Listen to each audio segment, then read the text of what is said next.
Bonjour, dans ce tutoriel, nous allons voir comment structurer notre projet sur Overleaf et comment créer une page de garde. LaTeX, c'est un langage de programmation non procédural qui sert à créer des documents. Donc, on ne va pas utiliser les if, while, fonctions, procédures, tout ça, ça n'existe pas sur LaTeX.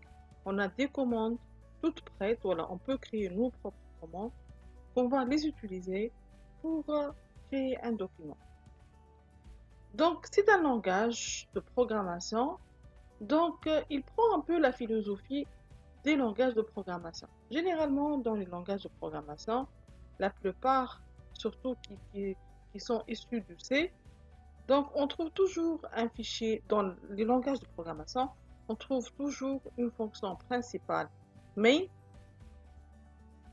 qui exécute tout le projet. À chaque fois, si on veut faire l'exécution d'un programme, on met le code dans le main et ça s'exécute. De la même, LaTeX il a pris un peu cette philosophie, surtout avec Overleaf. Donc, on a un fichier qui sert à exécuter tout le projet. Main.txt, c'est un fichier qui sert à exécuter tout le projet. Et donc, ce que vous allez écrire ici dans le main.txt, il va être compilé ou il va donner un résultat. On peut écrire d'autres fichiers ici, mais le main.txt, c'est lui qui va être exécuté en premier lieu. Voilà.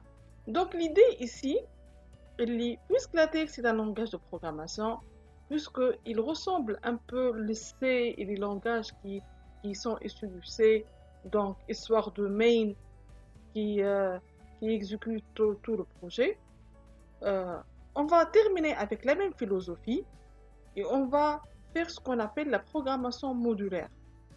Hein, je ne vais pas écrire tout mon code dans ce main, non, je vais essayer d'utiliser des fichiers à part. Je vais écrire mon document dans des fichiers à part et puis je vais les appeler dans ce fichier principal. Qu'est-ce que je vais gagner? Je vais gagner l'organisation, euh, surtout l'organisation. Je ne vais pas écrire tout un tas de documents ici et à chaque fois, si je vais faire la rectification, je dois chercher toutes ces lignes pour rectifier ma faute. C'est mieux de faire des fichiers, de euh, partitionner le rapport sous forme des fichiers et à chaque fois que j'ai un problème, juste je passe à ce fichier et je rectifie.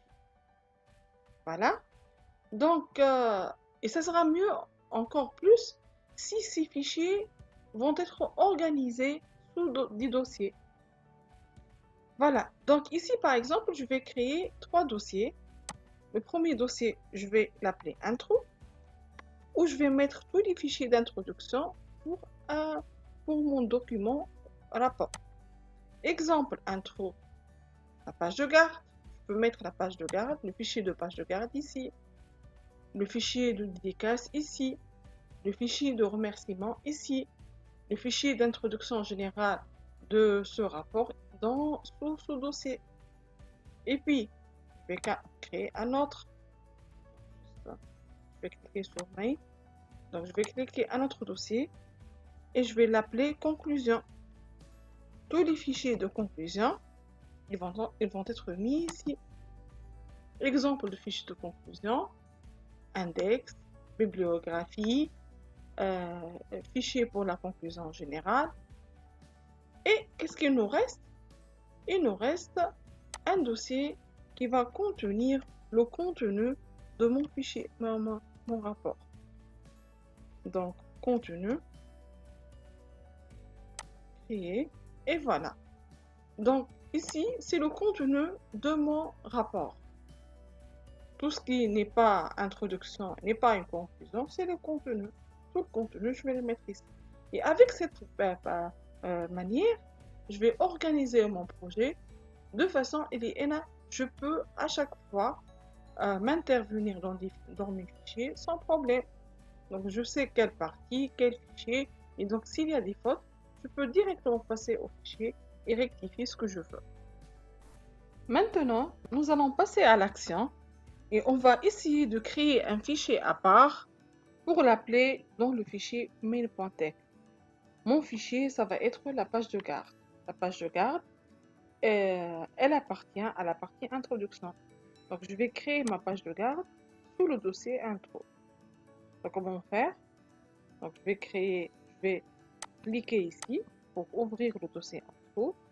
Et sous le dossier de intro, je vais créer mon fichier page garde. Voilà, créer.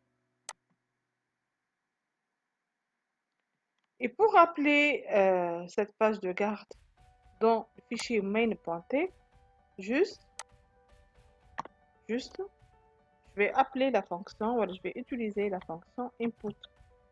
Donc input, elle permet d'appeler des fichiers dans un autre fichier.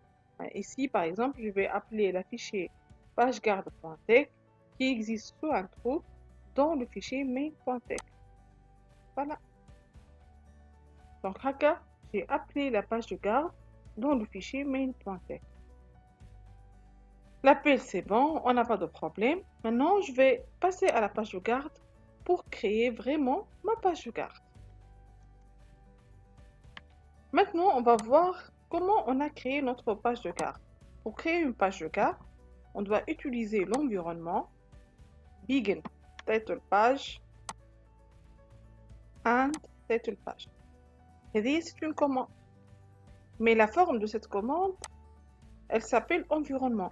C'est une commande environnement. Comment s'écrivent les commandes environnement? Anti-slash. Et on a le begin, on a le and avec le même nom de la commande. Begin title page and title page. C'est une commande d'environnement. Voilà. Comme ça, je vais créer une page de garde. Maintenant, le contenu de cette page de garde, il va être centré. Et donc, pour faire le centrage, j'ai utilisé, comme j'ai fait avec title page, une commande environnement. Begin center and center. Et comme ça, tout le texte et tout le contenu de ma page de garde, il va être écrit au centre. Voilà. Ici, j'ai utilisé une image. Donc, cette image, je ne peux pas l'utiliser directement. Je dois l'importer dans mon projet. Pour importer l'image, je clique ici, importer, et puis select from your computer. À partir de là, je vais chercher sur mon ordinateur mon image. Voilà, j'ai cherché mon image, Piclatech, ouvrir. Et voilà. Et vous voyez bien que sous le dossier intro, on a à la fois la page de garde et l'image.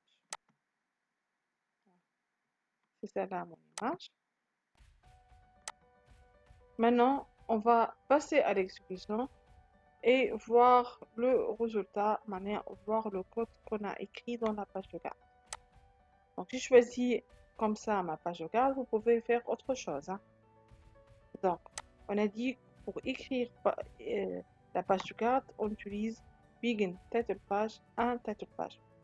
La commande environnement title page. Bon, ici, l'exécution, elle est faite via cet appel. On a, dans le main.txt, on a appelé ce fichier via anti/input intro page de garde. Maintenant, on passe à la page de garde pour voir l'exécution de ce code. Et qu'est-ce qu'on a utilisé? Huge, c'est pour donner un titre, un grand titre.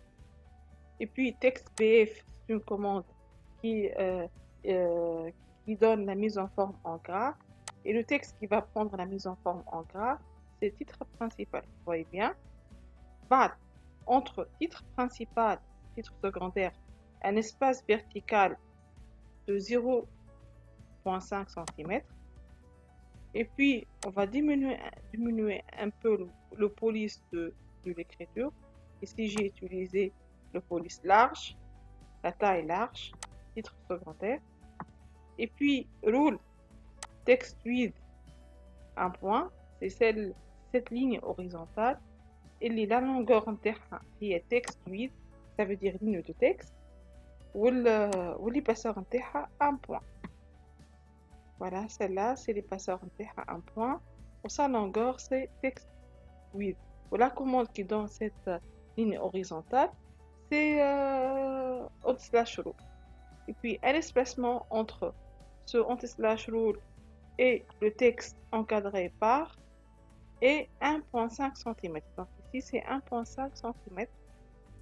Et puis, je vais écrire encore une fois en gras, encadré par le nom de l'encadreur.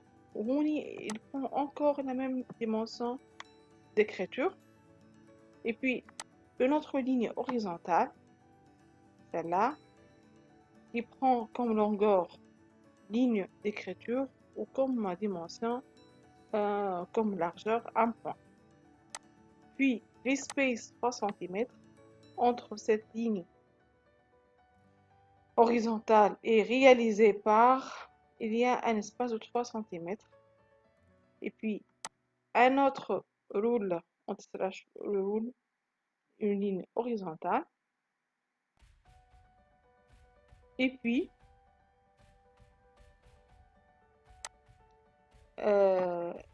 V-fil. Donc, après cette,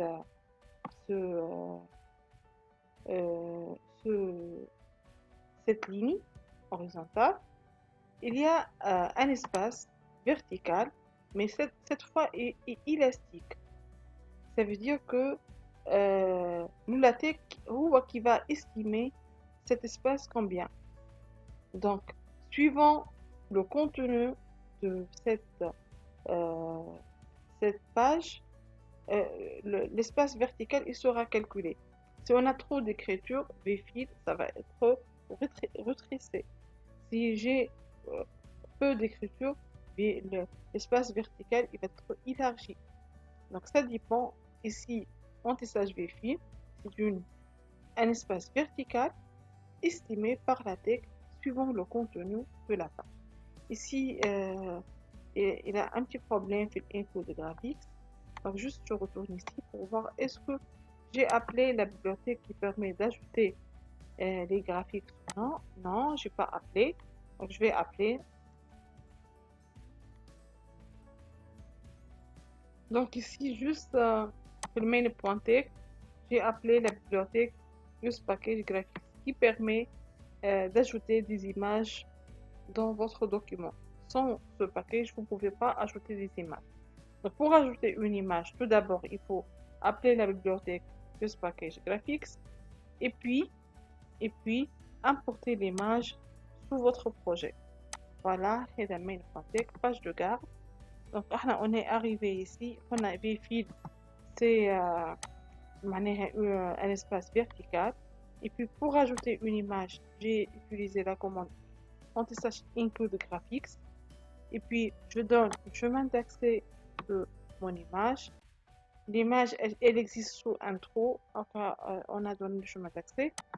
Ici, la largeur de cette image, c'est le demi d'une ligne de texte, donc 0,5 sur texte 8. Un espace vertical entre l'image et puis anti-slash framebox. Framebox, ça veut dire ce box, cet encadrement. Il est de taille 1,5 de largeur. Voilà. Et puis le texte à l'intérieur. Donc, pour faire l'exécution, je répète encore une fois de cette page de garde. Page de garde. Donc, pour faire l'exécution, je passe le main.tech et puis dans le corps du document, j'ai appelé ce fichier en utilisant la commande anti-slash input.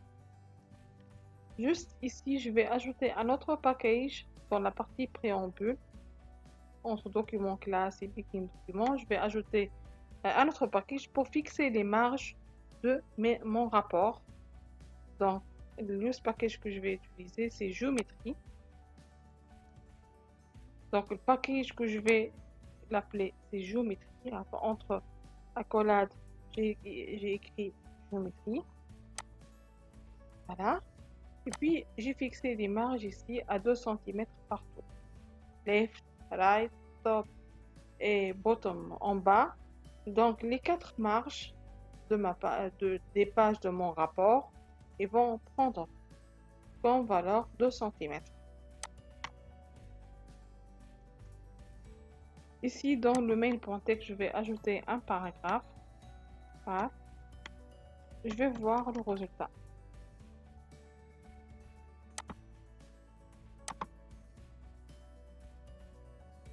Voilà. C'est ma première page de garde. Et puis, vous voyez bien que la page de garde, elle s'écrit dans une page à part. Et puis, mon texte, c'est le contenu de mon rapport où il s'écrit sur une nouvelle page. Pour le moment, j'ai 2 pages sur mon rapport. Voilà, on est arrivé à la fin de cette vidéo. J'espère que toutes les notions abordées sont claires et merci pour votre attention.